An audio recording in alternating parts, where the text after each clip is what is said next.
Jumpa kembali di MT Journey Inspiration of Life. Pagi ini saya mau coba sharingkan teman-teman dengan tema Tuhan ada dalam hati orang yang percaya dan mengasihi Tuhan, mengasihi Dia.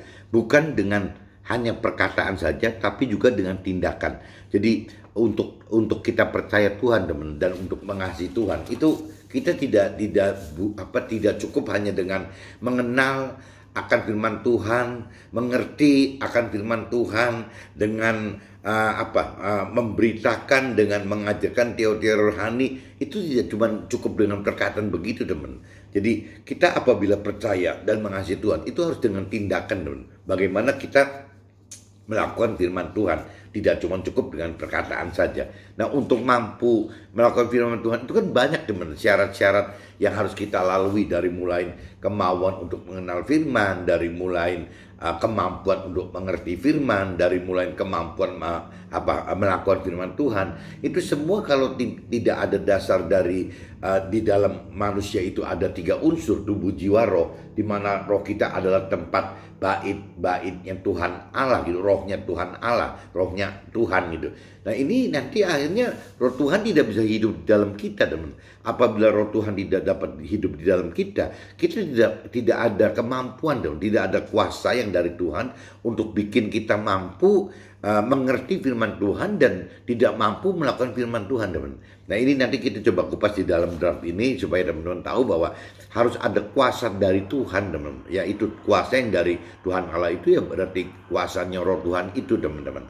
Nah, ini saya coba bacakan dulu teman-teman terkait hari ini, sharing hari ini dengan dasar firmannya 1 Korintus pasal 6 ayat 6 sampai 20 teman-teman, dan nanti sambung lagi dengan kitab Roma teman-teman. Kitab Roma pasal 8 ayatnya 18 sampai 30 teman-teman. Nah, ini saya bacakan dulu kitab 1 Korintus pasal 4 teman-teman. Coba teman-teman cari pasal 4 ayatnya 6 sampai 20. Judul ini satu perikop teman-teman, dengan judulnya itu rendahkanlah dirimu. Berarti kalau kita universalkan, rendahkanlah diri kita gitu. Saudara-saudara, kata-kata ini kita kenakan pada diri kita sendiri dan pada Apolos, karena kita supaya dari teladan kami kita belajar apakah artinya ungkapan. Jangan melampaui yang ada tertulis. Supaya ini berarti kan jangan melampaui yang ada tertulis. Tertulis di sini pasti firman Tuhan.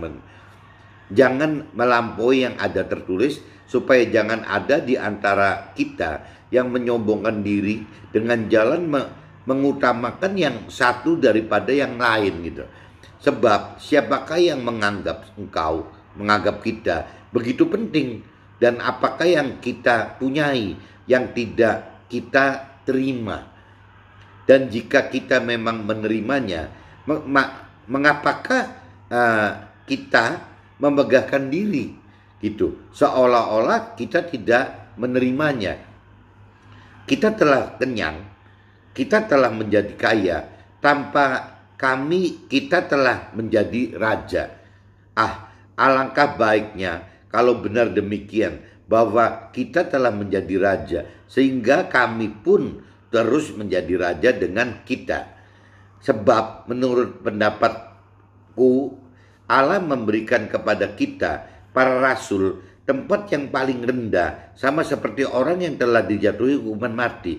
Sebab kami telah menjadi tontonan bagi dunia, bagi malaikat-malaikat, dan bagi manusia.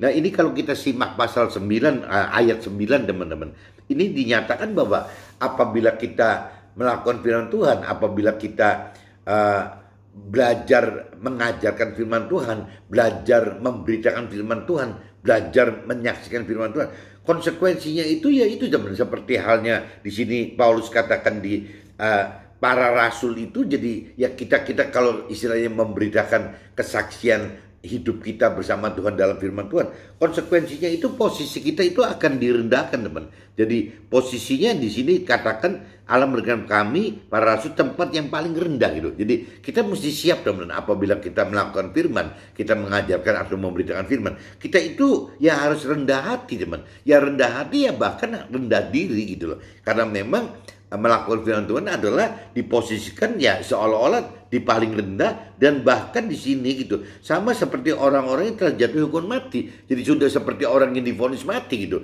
Memang tidak bisa ada perlawanan apa-apa waktu kita melakukan firman, teman. Ya kita cuman tugasnya ya kalau bagi mentor rohani berarti mengajarkan teori rohani, lepas responnya bagaimana. Dan bagi kita yang di sekuler, di marketplace, ya kita cuma memberitakan kesaksian akan hidup bersama Tuhan di dalam firman Tuhan. Ya cuma begitu. Adapun responnya nanti positif negatif, bisa menyenangkan atau kita malah dicemooh, ya itu udah bukan urusannya kita lagi, teman. Yang penting kita memang sudah siap bahwa posisi kita itu akan di posisi yang paling rendah, bahkan seperti orang sudah mengalami hukuman mati gitu. Firman katakan seperti itu. Tinggal problemnya kita mau tidak gitu untuk melakukan itu. Makanya judulnya kan kita apabila percaya dan mengasihi Tuhan cuma tidak sebatas perkataan saja, teman. Tapi kita harus tindakan. Nah, tindakan itu menghadapi konsekuensi seperti itu gitu. Kita ditindas, dicemooh, dihina gitu, dikucilkan. Nah, itu yang tindakan konsekuensi tindakan yang akan kita hadapi seperti itu, teman-teman. Jadi di sini ditekankan sekali lagi di ayat 9, teman-teman. Sebab menurut pendapatku Allah memberikan kepada kita para rasul tempat yang paling rendah. Jadi kita ini di tempat paling rendah, sama seperti orang-orang yang telah jatuh hukuman mati. Sebab kami telah menjadi tontonan bagi dunia, bagi malaikat dan bagi manusia. Kami bodoh oleh karena firman Tuhan itu. Kami bodoh oleh karena firman Tuhan. Tetapi kita arif dalam ya firman Tuhan gitu. Kita lemah tetapi kita kuat. Ya, kalau kita mulia tetapi kita hina. Jadi memang apa ya, teman-teman? Kalau dari sisi rohani dan duniawi itu bedanya begitu, teman-teman. Jadi kalau kita bodoh ya oleh karena firman Tuhan, katanya kalau bicara rohani katanya kita arif, bukan bodoh gitu, tapi arif. Nah, tapi kalau bagi orang dunia bodoh gitu. Kalau buat kita arif gitu. Nah, begitu pun juga kita lemah gitu bagi orang dunia. Tapi kalau bagi cerita rohani ya kita kuat gitu. Ya, kalau kita bicara di alam rohani kita mulia, tapi di alam duniawi kita hina. Jadi selalu terbalik, teman-teman. Jadi bagaimana kita bisa dengan mudah menjadi alat Tuhan itu dalam memberitakan kebenaran firman itu, karena posisi kebalik semua, teman-teman. Ya kita di dalam dunia dianggap bodoh, tapi di dalam rohani dianggap kuat. Ya di dunia dianggap lemah, tapi kuat. Dan kalau cerita bodoh jadi arif itu, lemah jadi kuat, mulia jadi hina. Ini kebalik-balik semua, teman. Makanya judul perikopnya di sini adalah rendahkanlah diri kita gitu. Tuhan ajarin itu apabila kita mendaki menjadi alatnya Tuhan begitu, teman-teman. Sampai pada saat ini kami lapar, haus, telanjang, dipukul dan hidup mengembara. Kita melakukan pekerjaan tangan yang berat. Kalau kita dimaki, kita memberkati. Kalau kita dianiaya, kita sabar. Kalau kita difitnah, kita tetap menjawab dengan ramah. Kita telah menjadi sama dengan sampah dunia, sama dengan kotoran dari segala sesuatu sampai pada saat ini. Tuh, teman-teman, ini kalau kita lanjutkan begini, apa teman-teman siap gitu? Ya kalau memang menjadi alat Tuhan itu ya konsekuensinya begitu. Jangan sampai kita mau menjadi alat Tuhan malah dengan pongahnya, dengan ini itu. Itu salah, teman-teman. Jadi parameternya kalau kita benar dalam pelayan menjadi alat Tuhan dalam pelayanan kita, ya kita menghadapi konsekuensi seperti ini tidak. Jangan dibalik, teman-teman. Kalau biasanya justru parameternya itu kan bagaimana kita melayani Tuhan, memberitakan firman Tuhan itu ada kesan harus megah, harus gedungnya besar sekali, harus dihormatin orang, harus ini, harus itu. Ya itu bertolak belakang dengan yang firman Tuhan katakan, teman-teman.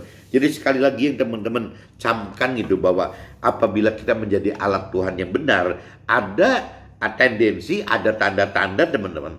Sampai pada saat ini kita lapar, ya haus, telanjang, dipukul dan hidup mengembara. Nah, kita ada tendensi begitu tidak, teman-teman? Kalau kita tidak ada tendensi seperti ini, ya kita mesti koreksi diri gitu. Kenapa kok firman Tuhan katakan begini, tapi realitanya kok kita kebalik gitu? Ya kita kita tidak lapar, kita kekenyangan gitu, kita tidak haus malah, ya kita tidak telanjang, udah bagus banget dandanannya, kita tidak pernah dipukul malah disembah-sembah, ya, dan kita hidup tidak mengembara kok, tenang aja gitu, tenang aja di satu pos, orang datang sendiri. Ya ini kalau tanda-tanda tendensi kalau kita menjadi alat Tuhan itu ya seperti di ayat 11 di kitab 1 Korintus pasal 4 ayat 11 itu ya tandanya gitu teman-teman, bahwa kita lapar, kita haus, kita telanjang, kita dipukul dan hidup mengembara gitu. Kalau tidak seperti ini ya kita mesti koreksi diri. Begitupun juga kita melakukan pekerjaan tangan yang berat gitu. Nah, kita melakukan hal yang berat tidak gitu. Kalau kita dimaki, ya kita memberkati. Nah, problemnya kita dimaki atau tidak gitu. Kalau kita terus-terusan hanya dipuja-puja terus, nah kita juga mesti koreksi diri. Ada yang salah nggak sih dalam kita gitu? Kok kita dipuja-puja padahal di sini harusnya dimaki gitu. Kalau kita dianiaya, ya kita sabar. Nah problemnya kita dianiaya atau tidak gitu. Kita mengalami aniaya atau tidak. Kalau kita tidak pernah mengalami aniaya, ya kita mesti koreksi diri. Kenapa kita nggak dianiaya? Sedangkan firman Tuhan katakan kita dianiaya gitu. Ya kalau kita difitnah, ya kita telah menjadi sama dengan kalau kita difitnah, tetap menjawab dengan ramah. Nah problemnya kita difitnah tidak gitu teman. Kalau kita dalam pelayanan menjadi alat Tuhan tidak pernah difitnah, ya itu juga harus koreksi diri. Kenapa kita tidak pernah difitnah gitu? Kita telah menjadi sama dengan sampah dunia, sama dengan kotoran dari segala sesuatu sampai pada saat ini. Coba teman bayangin dulu, apa ada yang mau gitu menjadi alat Tuhan sampai dianggap seperti sampah dunia, bahkan kotoran katanya dari segala sesuatu. Makanya menjadi alat Tuhan itu tidak mudah teman. Ya ini yang kita mesti belajar teman-teman. Hal ini kutuliskan bukan untuk memalukan kita, tetapi untuk menegur kita sebagai maksudnya jadi sebagai murid-muridnya si Paulus waktu itu gitu. Sebab sekalipun kita mempunyai beribu-ribu pendidik dalam firman Tuhan, kita tidak mempunyai banyak yaitu yang orang tua rohani yang benar gitu teman-teman, mentor rohani yang benar gitu. Karena Akule yang dalam firman Tuhan telah menjadi orang tua gitu dari jadi yang memberitakan firman Tuhan itu. Nah ini kembali lagi teman-teman, kalau kita mendapatkan mentor rohani yang bijaksana, yang baik, yang benar, yaitu berbahagialah teman-teman. Kan tidak gampang gitu, tidak gampang kita mendapatkan mentor rohani yang tepat gitu teman-teman. Nah ini yang kita mesti terus berjuang terus sampai kita menemukan mentor rohani yang baik. Dan ujung-ujungnya teman-teman, apabila kita belum mendapatkan seorang mentor yang baik gitu, ya ada firman katakan gitu bahwa ya roh Tuhan itu juga bisa mengajar kita teman-teman. Nah ini yang kita harus perjuangkan sendiri terus gitu tuh. Sebab itu aku menasihatkan kamu, turutilah kehendakku. Ini cerita Paulus yang justru itulah sebabnya aku mengirimkan kepadamu Timotius yang adalah anakku yang kekasih dan yang setia dalam Tuhan. Ia akan memperingatkan kita akan hidup yang kuturuti dalam firman Tuhan tersebut, seperti yang kuajarkan di mana-mana dalam setiap jemaat gitu. Tetapi ada beberapa orang yang menjadi sombong karena mereka menyangka bahwa Paulus ini tidak akan datang lagi kepada kita, tetapi Paulus akan segera datang kepada kita kalau Tuhan menghendakinya. Maka Paulus akan tahu bukan tentang perkataan orang-orang yang sombong itu, tetapi tentang kekuatan mereka.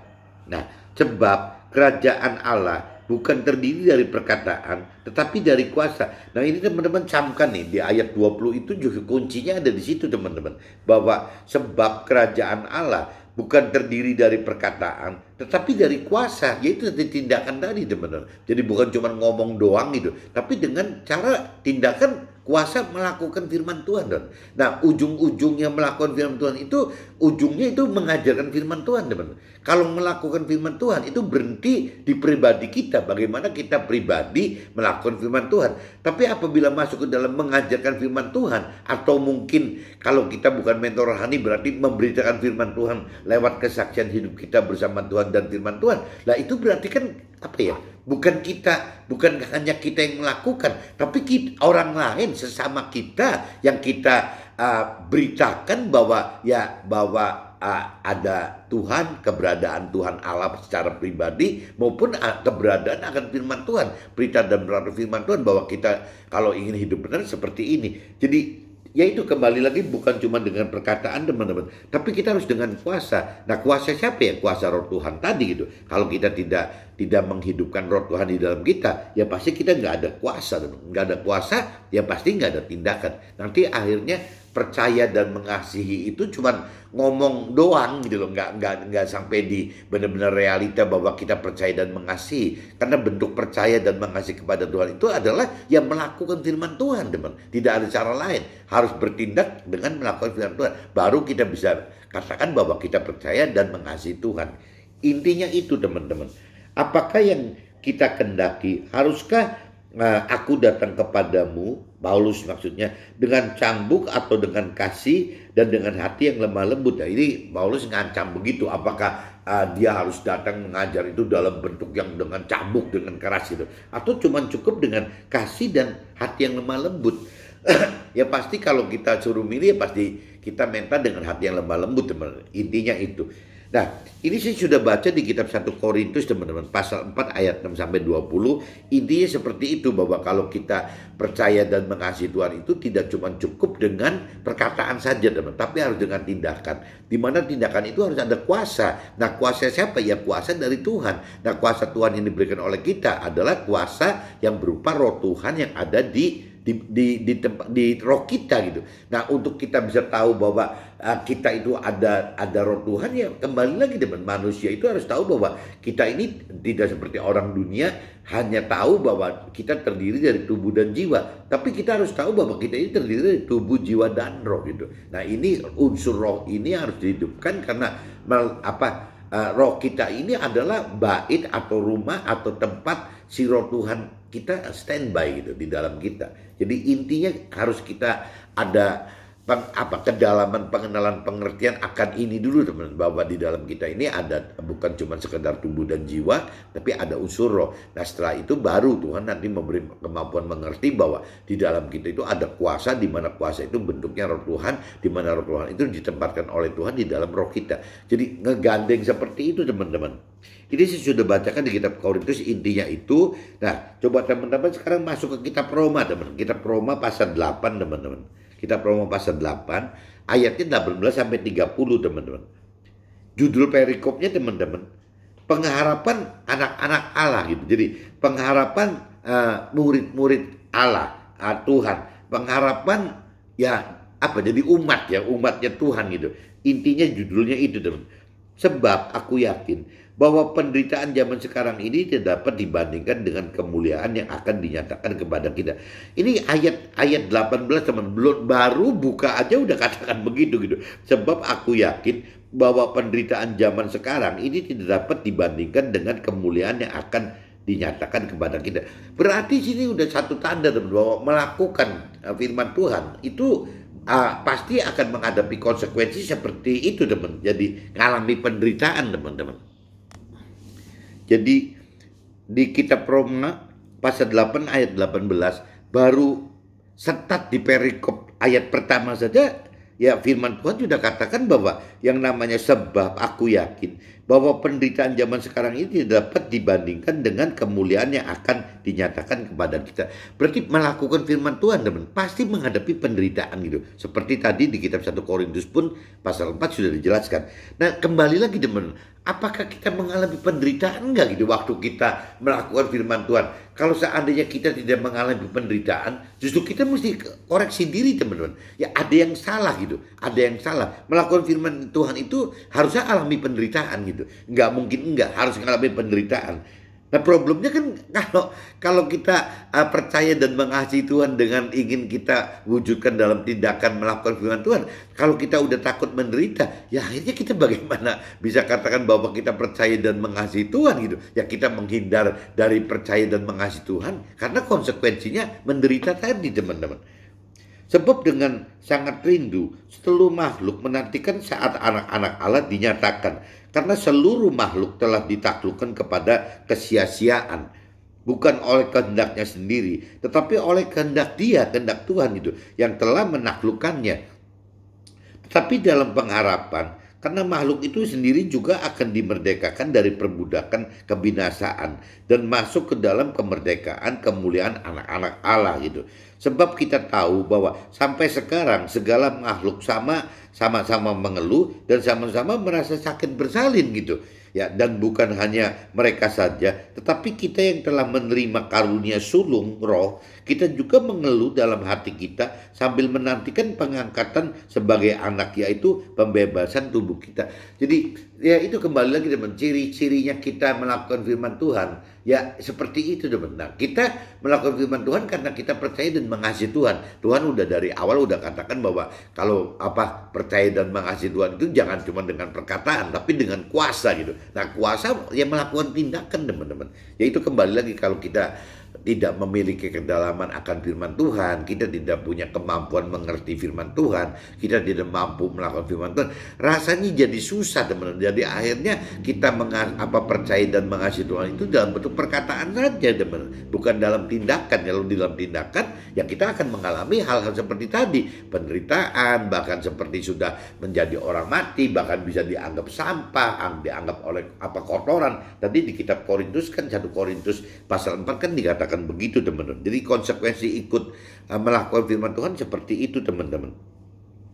Sebab kita diselamatkan dalam pengharapan, tetapi pengharapan yang dilihat bukan pengharapan lagi. Sebab bagaimana orang masih mengharapkan apa yang dilihatnya, tetapi jika kita mengharapkan apa yang tidak kita lihat, kita menantikannya dengan tekun. Nah ini juga repotnya gitu teman. Kalau orang dunia itu mengharapkan sesuatu itu yang nyata gitu. Jadi ada apa yang di dalam dunia fana ini gitu. Ya kurang lebih yang diuber itu kan semua bicara kesusahan duniawi, kebahagiaan duniawi, pemenuhan nafsu duniawi gitu. Sebenarnya 3 hal ini gitu yang terkait dengan kesusahan duniawi, kesusahan duniawi yang namanya kebahagiaan duniawi atau pemenuhan nafsu duniawi. Sebenarnya waktu Nabi Isa dicobai di padang gurun waktu puasa 40 hari, iblis itu nyatakan itu semua milik iblis loh. Yang namanya harta, kekayaan, pemenuhan nafsu duniawi, ya berarti yang berkaitan dengan sukses duniawi gitu, yang berkaitan dengan kebahagiaan duniawi, yang berkaitan dengan pemenuhan barang-barang duniawi, itu yang iblis tawarkan kepada Nabi Isa dengan catatan bahwa iblis bilang bahwa ini haknya dia gitu. Tuhan Allah ada komitmen dengan iblis bahwa yang namanya kekayaan duniawi itu, hal-hal dunia itu adalah milik iblis gitu. Nah, jadi kalau sampai misalnya kita hanya hidup sekedar ingin memiliki hal duniawi, rasanya kita jadi salah teman-teman apabila kita menyembah dan mengandalkan Tuhan Allah gitu. Ya, kan Tuhan Allah bukan hanya untuk mendapatkan hal-hal duniawi tadi. Bukan hanya bicara sukses duniawi, kebahagiaan duniawi, pemenuhan nafsu duniawi, atau mungkin kalau diringkas berupa harta gitu kan, tahta, pemenuhan nafsu duniawi, barang-barang gitu. Tuhan Allah tidak pernah janjikan itu teman-teman. Yang menjanjikan itu dan yang mempunyai hak soal duniawi itu adalah iblis. Memang ada komitmen gitu antara Tuhan Allah kepada iblis bahwa ya duniawi itu adalah milik iblis. Jadi kalau kita sasaran hidup itu hanya sekedar ingin mendapatkan itu, jangan-jangan jalannya lebih mudah apabila kita menyembah dan mengandalkan iblis, bukan dengan menyembah dan mengandalkan Tuhan Allah gitu. Dan jangan-jangan kita tidak sadar teman-teman bahwa kita ini sudah seperti itu gitu. Kita itu sudah terjebak menyembah ya kepada iblis gitu. Karena kita sudah terus-menerus hanya yang dilihat dalam hidup ini ya bagaimana mentargetkan diri, kesusahan duniawi, kebahagiaan duniawi, dan juga pemenuhan nafsu hal-hal duniawi tadi gitu. Jadi kita cuma tidak sadar aja gitu bahwa kita itu sudah ada di posisi itu. Nah, Tuhan kembali lagi, Tuhan itu bukan anti soal sukses duniawi, anti bahagia duniawi, pemenuhan nafsu barang-barang dunia. Tuhan bukan mengantikan itu gitu. Tuhan juga tahu bahwa katanya kita perlu itu gitu. Kalau kita kembali ke kitab Matius pasal 6 gitu, kalau kita koreksi di situ gitu. Ya Tuhan tahu bahwa kita butuh itu. Nah cuma problemnya Tuhan takut apabila kita belum memiliki kedalaman pengenalan pengertian firman Tuhan, kita belum berani melakukan firman Tuhan. Takutnya justru kita terjerat ya untuk tidak bisa meninggalkan atau melepaskan gitu hal-hal duniawi itu Ya sampai kita meninggal dunia, teman-teman. Sedangkan Tuhan ingatkan bahwa meninggal dunia untuk kita, kiamat kecil itu, ya itu waktunya itu 1 hari bisa seperti 1000 tahun, 1000 tahun bisa 1 hari. Berarti kan tidak ada batasnya, teman-teman. Tidak bisa diduga gitu. Seperti pencuri datang malam hari, tahu-tahu datang gitu. Nah, Firman mengatakan begitu. Nah, ini yang Tuhan mau itu jangan sampai kita terjebak dalam posisi itu, teman. Kalau kita terjebak dalam posisi itu, terikat, tidak bisa melepaskan iming-iming dari iblis itu gitu, hal-hal duniawi tadi. Yang Tuhan takut itu nanti akhirnya tidak bisa masuk ke alam akhirat, teman. Jadi makanya Tuhan ajarkan kita di Matius pasal 6 ayat 33 kan, carilah dahulu kerajaan Allah, carilah pribadi Tuhannya dan kebenaran firman Tuhannya. Nah setelah itu ya kita nggak perlu mencari, nanti Tuhan juga tambahkan, teman. Nah waktu Tuhan tambahkan berarti kita tidak pernah menyembah atau mengandalkan hal-hal duniawi. Kenapa? Karena di pola pikir kita bahwa itu tuh dari Tuhan gitu. Ya jadi kita lebih baik mengandalkan Tuhan dan mengandalkan Tuhan dan bukan cerita mengandalkan diri sendiri atau mengandalkan dunia untuk mendapatkan hal-hal duniawi tadi. Nah itu nanti Tuhan tahu bahwa apabila kita sudah hanya mendapatkan hal duniawi, kekayaan duniawi atau kesulitan duniawi itu berupa tambahan yang dari Tuhan, ya kita akhirnya tidak merasa terjerat gitu, teman, atau terikat akan hal duniawi, karena memang itu ya memang kita perlukan untuk kita pribadi, untuk keluarga kita, dan untuk pelayanan menjadi alat Tuhan tadi, teman. Pelayanan alat Tuhan itu kan butuh gitu, bukan tidak butuh hal-hal duniawi gitu. Nah ini jadi saya balikin lagi, sebab kita diselamatkan dalam pengharapan, tetapi pengharapan yang dilihat bukan pengharapan lagi. Jadi maksudnya kalau pengharapan duniawi itu bukan pengharapan lah, udah kelihatan gitu. Kalau mau ya kita mengharapkan apa yang janji-janji Tuhan di dalam akhirat itu, keselamatan akhirat itu yang harus kita uber gitu. Jadi sebab bagaimana orang masih mengharapkan apa yang dilihatnya. Tetapi jika kita mengharapkan apa yang tidak kita lihat, kita menantikannya dengan tekun gitu. Demikian juga Roh membantu kita dalam kelemahan kita. Sebab kita tidak tahu bagaimana sebenarnya harus berdoa. Tetapi Roh sendiri berdoa untuk kita kepada Allah dengan keluhan-keluhan yang tidak terucapkan. Jadi kadang-kadang teman-teman waktu kita dalam kondisi down, kita mau doa minta apa aja nggak bisa loh teman-teman. Ya cukup kita menghadap ke Tuhan, ya kita biarin nanti roh kita yang akan berkomunikasi dengan Roh Tuhan itu, akhirnya tahu-tahu kita segar gitu. Tapi momen-momen itu pasti terjadi, teman. Ada hal tertentu yang memang kita udah nggak bisa utarakan apa sih yang kita mau dari Tuhan itu. Nanti Roh Tuhan yang memberitahu malah.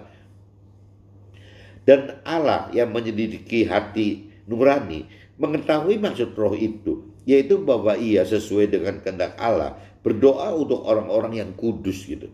Kita tahu sekarang bahwa Allah turut bekerja dalam segala sesuatu untuk mendatangkan kebaikan bagi mereka yang mengasihi Dia, yaitu bagi mereka yang terpanggil sesuai dengan rencana Allah. Nah ini penting sekali teman, ayat 28.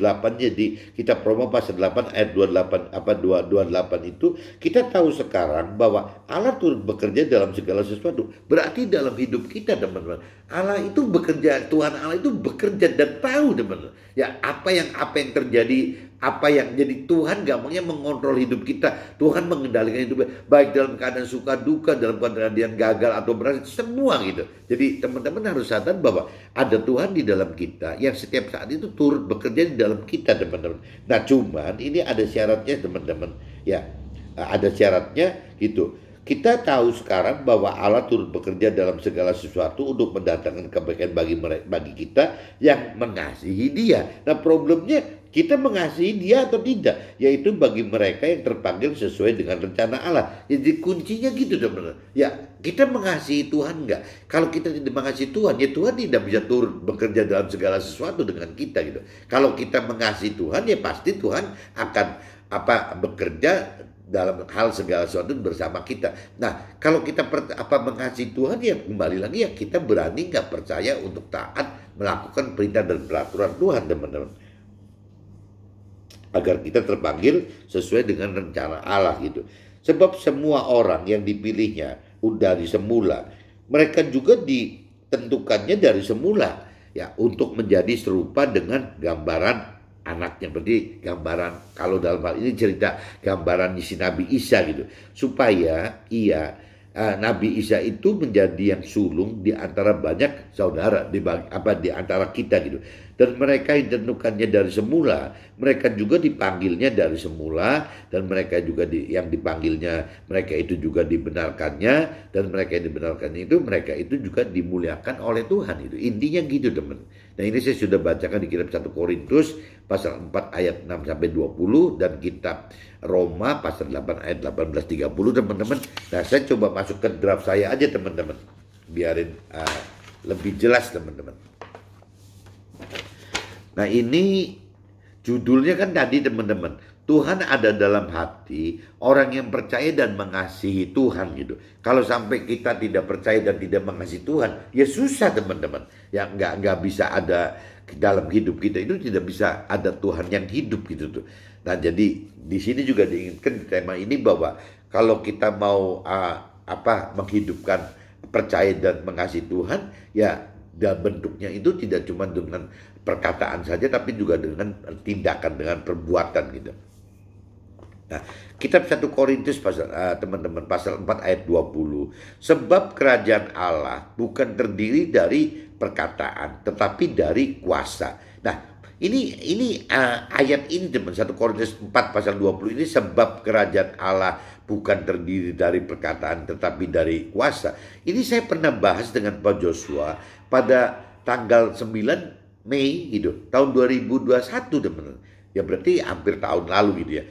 Kita sempat sharing urusan ini, kitab 1 Korintus 4 pasal 20 pasal 4 ayat 20 ini teman-teman. Ya, materi sharingnya siapa sih gitu yang berkuasa bagi orang percaya gitu. Itu. Jadi firman ini kita kaitkan waktu itu saya dengan Pak Joshua itu, siapa gitu yang berkuasa bagi orang percaya, dan kesimpulannya adalah ya Tuhan gitu. Tuhan yang berkuasa, di mana Tuhan bertahta di dalam hati orang percaya. Jadi kalau kita percaya Tuhan, ya pasti Tuhan bertahta dalam kita. Nah berarti ya, Tuhan akan mengendalikan hidup kita teman-teman. Ini kuncinya gitu teman. Jadi Tuhan yang berkuasa, di mana Tuhan bertahta di dalam hati orang percaya gitu. Dan jika hati kita percaya kepada Tuhan, maka bentuk percaya tersebut diwujudkan dalam bentuk tindakan gitu. Ya, jadi kalau kita sebut percaya itu ya harus bertindak. Jangan percaya itu sifatnya cuma perkataan saja gitu loh. Ya, yang tidak hanya melakukan firman Tuhan tetapi sekaligus mengajarkan. Nah, ini udah lebih seru nih teman. Dan jika hati kita percaya kepada Tuhan, maka bentuk percaya tersebut diwujudkan dalam bentuk tindakan yang tidak hanya melakukan firman Tuhan, tetapi sekaligus mengajarkan firman melalui pemberitaan firman ya lewat kesaksian hidup kita bagi kita yang di marketplace atau sekuler atau pengusaha atau orang karir gitu. Nah ini saya tekankan sekali lagi teman-teman, melakukan firman itu kan sifatnya kan untuk pribadi kita teman, yang pertamanya gitu. Jadi bagaimana kita melakukan firman Tuhan ya dengan ya kita melakukan perintah-perintah firman itu ke dalam pribadi kita gitu. Tapi kan Tuhan tidak berhenti cuma melakukan firman Tuhan teman. Tuhan juga ingin kita mengajarkan firman Tuhan teman. Nah waktu kita melakukan firman Tuhan sifatnya pribadi kita, tapi waktu kita mengajarkan firman Tuhan, meskipun bentuknya kita sebagai pengusaha atau orang karir itu mengajarkan firman Tuhan itu bukan secara teori rohani, tapi memberitakan atau menyaksikan hidup bersama Tuhan di dalam firman Tuhan. Ya itu tentu konsekuensinya berarti tidak cuma cukup melakukan, tapi mengajarkan, memberitakan, menyaksikan. Nah untuk memberitakan, menyaksikan ini ya lewat kesaksian hidup itu juga bukan hal mudah teman, bukan hal mudah gitu. Melakukan sendiri aja bukan hal mudah gitu, kesulitan. Apalagi mengajarkan atau memberitakan kesaksian hidup kita kepada teman-teman kita. Ya cuman memang tugas kita cuma sebatas itu teman-teman. Ya masalah nanti setelah kita memberitakan firman Tuhan itu, memberitakan dan menyaksikan firman Tuhan itu, sampai akhirnya kapan sesama kita itu bisa percaya bahwa hidup itu ada Tuhan, ada keberadaan Tuhan, dan firman Tuhan itu real, kuasanya gitu. Ya itu urusannya Tuhan. Yang penting tugas kita adalah memberitakan, menyaksikan bahwa keberadaan Tuhan itu ada dan firman Tuhan itu ada kuasanya, nyata gitu. Intinya gitu teman-teman. Memberitakan firman butuh rendah hati, dengan merendahkan diri bahkan sekalipun di tempat paling rendah, seperti orang yang telah dijatuhi hukuman mati dan akan jadi tontonan kebodohan serta kelemahan dan kehinaan bagi dunia. Nah itu tadi di firman kan udah katakan begitu teman-teman. Jadi kalau kita ingin melakukan firman Tuhan, konsekuensinya begitu teman-teman. Ya kita itu seperti sudah orang yang paling rendah, sudah seperti orang yang jatuh hukuman mati, bahkan tadi dikatakan seperti sampah, bahkan dikatakan seperti kotoran gitu. Ya itu. Jadi kita itu seolah kalau untuk memberitakan firman Tuhan itu ya sudah dalam posisi seperti itu teman. Kita harus terima dan harus mengerti bahwa itu konsekuensi menjadi alat Tuhan seperti itu teman-teman. Bahkan kalau kita tidak mengalami seperti ini, kita mesti curiga, jangan-jangan kita salah jalan gitu. Nah ini ini kan kalau ini dinyatakan bahwa ya kita ini akan jadi tontonan katanya teman, jadi tontonan kebodohan. Ya kita ini akan jadi tontonan kebodohan bagi sesama kita gitu. Kita ini akan menjadi contoh kelemahan gitu. Kenapa kita kok lemah banget apa-apa Tuhan lagi, apalagi firman Tuhan itu contoh kelemahan. Bahkan kita menjadi hinaan teman. Itu orang gimana sih nggak mampu banget gitu, nggak bisa mandiri gitu. Ya kok apa-apa ya kalau Tuhan mau, kalau selalu begitu gitu. Tapi memang cara rohani itu seperti itu teman-teman.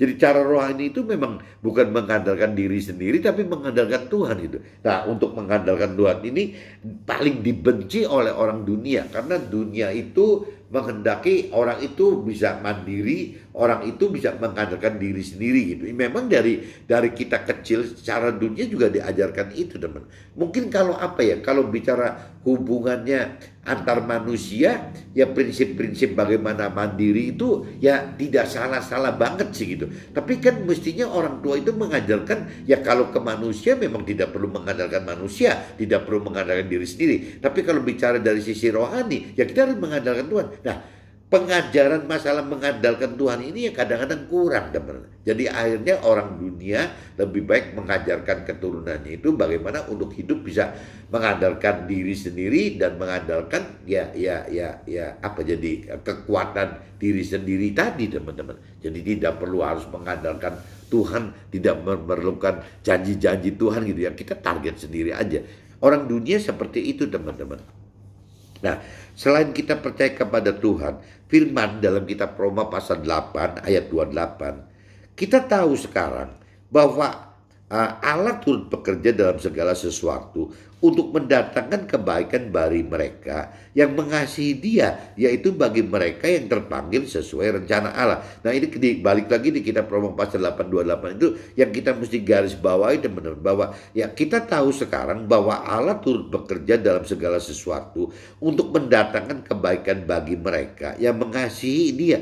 Ini kata-kata mengasihi ini loh teman, yang kadang-kadang lupa gitu. Jadi kalau kita tidak mengasihi ya berarti Allah bisa ada konsekuensi tidak turut bekerja dalam segala sesuatu. Tapi apabila kita mengasihi Dia, ya pasti Allah bekerja dalam segala sesuatu yang terjadi dalam hidup kita. Jadi apapun juga pasti ya Tuhan sudah rancangkan buat kita. Apapun juga Tuhan sudah tahu gitu kondisi kita seperti apa. Dalam kondisi suka, duka, lemah, kuat, kritis atau yang bagaimana ya Tuhan tahu semua tuh. Tapi ya syaratnya itu mengasihi. Jadi kalau kita tambahkan apabila kita percaya Tuhan, apabila kita mengasihi Tuhan, ya berarti kita harus taat melakukan perintah peraturan firman Tuhan, teman-teman.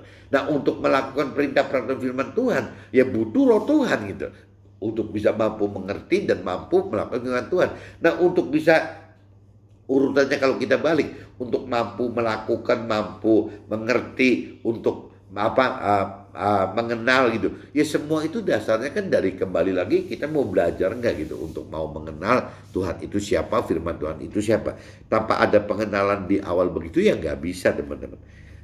Kita butuh percaya dan mengasihi Tuhan dengan tindakan-tindakan gitu ya. Jadi pertama kita harus mau mengenal teman-teman, harus mau mengenal firman. Kalau bicara mau mengenal firman masih bisa dengan kekuatan kita sendiri teman-teman. Kita mau mengenal firman Tuhan, berarti kita harus belajar gitu akan firman Tuhan.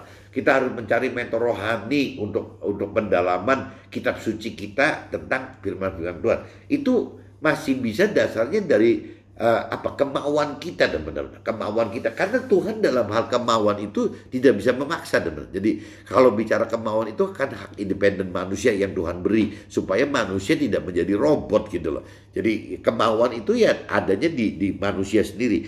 Tapi begitu sudah mau mengenal firman, nah di sini dibutuhkan kemampuan, teman. Kemampuan mengerti firman itu ternyata tidak bisa dengan kekuatan hanya dari diri manusia sendiri, teman. Kalau bicara kemampuan mengerti itu, ya ternyata dari kita mengenal firman Tuhan, di situ akan jelas bahwa harus bisa menghidupkan roh Tuhan, teman. Waktu kita menghidupkan roh Tuhan, berarti ada kemampuan untuk bisa mengerti, teman. Nah, dilanjut lagi yang ketiganya, setelah kita mampu mengerti, ya kita harus mampu melakukan firman Tuhan, teman. Nah, waktu melakukan firman Tuhan juga sama, teman. Butuh kuasa yang dari Tuhan gitu, untuk bisa kita mampu melakukan firman Tuhan. Kenapa? Karena apa yang dilakukan firman Tuhan, semua itu mayoritas gitu. Semua bertentangan, teman. Bertentangan dengan hukum-hukum dunia gitu. Jadi beda sekali. Jadi kalau kita tidak menghidupkan roh Tuhan di dalam kita untuk melakukan firman Tuhan, itu nonsen gitu, nggak mungkin berani kita, pasti kita berhenti gitu. Nah, ini cerita bagaimana kita mampu melakukan firman Tuhan. Nah, untuk mau dan mampu ini udah selevel lagi, teman. Kalau bicara melakukan firman Tuhan saja, ujungnya sudah bisa masuk ke dalam surga, teman. Ya, bagaimana kita untuk bisa masuk surga itu dengan melakukan firman Tuhan.